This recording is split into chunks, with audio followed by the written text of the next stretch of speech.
Si mientras escuchas estas líneas sientes que el nuevo Padrón Nacional de Usuarios de Telefonía Móvil no te aplica porque eres un buen ciudadano y jamás harás nada que amerite una persecución del gobierno o de la policía, entonces con mayor razón tienes que poner mucha atención a este editorial. Estos cambios a la Ley Federal de Telecomunicaciones y Radiodifusión se hicieron bajo la premisa de combatir al crimen organizado y los delitos que se cometen usando teléfonos celulares. Pero debes preguntarte, ¿con toda honestidad? ¿Con toda honestidad crees que el extorsionador, secuestrador o narcotraficante compra su celular con su INE y su comprobante de domicilio actual o real? O más bien, que los consigue en mercados informales. Una historia que nace bajo una premisa falsa suele terminar en tragedia. El crimen organizado no se rige por las reglas. Nosotros, tú y yo, sí.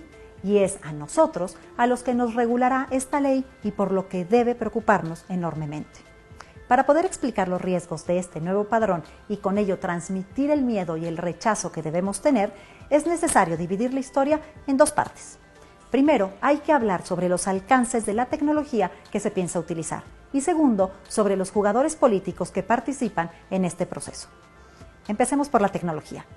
La nueva ley busca recabar tu iris, tus huellas dactilares y tu cara con el fin de asociarlos a un número celular, o al menos es lo que nos dice. La razón por la cual buscan esos datos y no les basta con tu nombre y domicilio es que son exclusivos de tu persona. En otras palabras, tu nombre puede estar repetido en México y puedes contar con uno, dos o más homónimos. Sin embargo, tu iris, tus huellas dactilares y tus facciones de la cara son únicas. Vale la pena repetirlo. Nadie más en el mundo tiene tus mismas huellas dactilares, tu iris o tu cara. Son irrepetibles. Hoy en México, tu iris o huella dactilar funcionan para diferentes cosas, desde validar operaciones bancarias, desbloquear tu teléfono, acceder a tu oficina o identificarte para pagar impuestos. En otros países ya son utilizadas para registros médicos o como medio de identificación en sustitución al pasaporte. Arrancamos este editorial diciendo que no nos preocupaba la ley, pues nosotros no teníamos nada que ocultar porque somos buenos ciudadanos. Sin embargo, ¿te puedes imaginar que esos datos únicos estén en manos de Telcel, AT&T o de Morena, el PRI, el PAN o cualquier personaje político de este colorido México? Si la historia nos ha enseñado algo, es que las bases de datos del gobierno en este y otros países son sujetas de ser hackeadas o simplemente explotadas ilegalmente. Ahora, si este escenario llegase a suceder y roban tus datos biométricos, va a ser difícil reclamar que tú no hiciste esa operación, que tú no te diste de alta en un sitio o que tú no votaste cuando esa acción esté validada con tu propia huella dactilar. Ya empieza a sonar diferente la ley, ¿verdad? Para seguir sumando a esta paranoia, que es medianamente saludable tener en esta vida, metamos un elemento más: las cámaras con reconocimiento facial.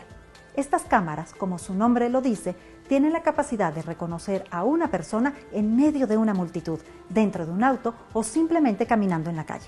En China, estas cámaras ya son una realidad y toda la información que recaban es utilizada para crear un sistema de crédito social. Es decir, se pone una puntuación a las personas basadas en qué tan bien se comportan en público y qué tanto siguen las reglas. Dicho crédito social afecta desde a qué escuela puedes asistir, qué trabajo puedes tener o hasta dónde puedes viajar.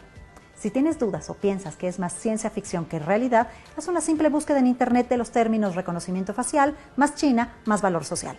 Supongamos que no tienes nada que ocultar y eres un ciudadano ejemplar. Sin embargo, ¿te gustaría que alguien sepa dónde estás y con quién estás cada que sales de tu casa? ¿Les compartes a tus papás, amigos o jefes tu ubicación en tiempo real las 24 horas del día? Entonces, ¿por qué darle al gobierno en turno toda esa información? Esta parte del gobierno en turno es importante y la tocamos más adelante. Hablemos de los jugadores políticos. Tu resistencia a esta ley no debe estar relacionada con quién está en el poder el día de hoy. Podrás pensar que la 4T es el futuro o el fin de México, y para ser honestos no importa.